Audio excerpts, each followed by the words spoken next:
Halo sahabat, salam jumpa, salam sehat. Marilah kita awali hari ini dengan doa yang didasarkan pada bacaan hari ini. Doa pagi. Adakah perkataan itu mengguncangkan imanmu? Dalam nama Bapa dan Putra dan Roh Kudus. Amin. Bapa, bacaan pertama hari ini mengenai perjalanan yang dilakukan Petrus di daerah Saron. Di wilayah ini Petrus mengadakan 2 mukjizat, yaitu yang pertama ia menemukan seorang lumpuh yang bernama Eneas di Lida. Orang itu sudah 8 tahun terbaring di tempat tidur.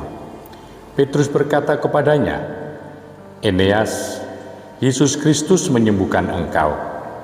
Bangunlah dan bereskanlah tempat tidurmu."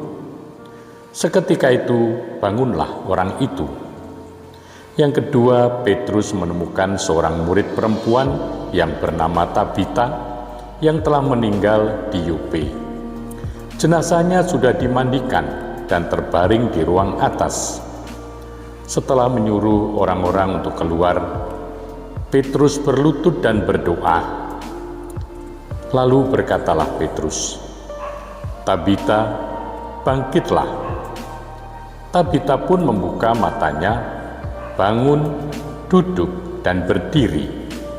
Ini menunjukkan kuasa Yesus bekerja dalam kedua mukjizat ini. Kedua peristiwa itu diterima dengan sikap orang-orang yang berbalik dan percaya kepada Engkau. Bapa, ajaran buatan manusia itu biasanya gampang, karena tidak melampaui pikiran orang, dapat dibandingkan dengan pemikiran buatan orang lainnya. Tetapi sesuatu yang dari alam dan dari hidup, ciptaanmu, biarpun baik, benar, nyata, namun biasanya tidak begitu sederhana. Pemberianmu yang khas seperti Ekaristi, itu tidak lagi ada bandingannya, tidak bisa dijelaskan dengan rumus manusia.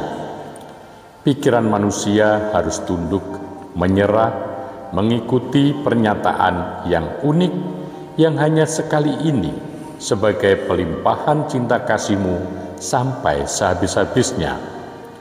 Orang harus lebih percaya kepadamu dan menerima karunia-Mu daripada mempersoalkannya. Bapa, kebenaran-Mu tidak dibatasi oleh kemampuan manusia berpikir atau kesanggupan manusia mengolah. Kebenaran itu menyelamatkan barang siapa yang menerimanya. Engkau memadatkan seluruh cinta kasih-Mu menjadi hidup. Allah manusia menjelma, seluruh hidup diperas, darah dan dagingnya dalam penderitaan Kristus. Darah dan daging Kristus, buah penderitaan, ungkapan cinta ini dipadatkan, dilestarikan untuk diterimakan setiap hari dalam roti dan piala Ekaristi.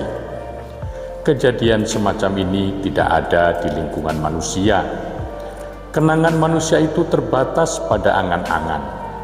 Tetapi Ekaristi itu kenang-kenangan yang diwujudkan dalam tindakan menghadirkan Dia yang dikenang dalam tubuh dan darahnya berupa roti dan anggur disajikan di tengah umat.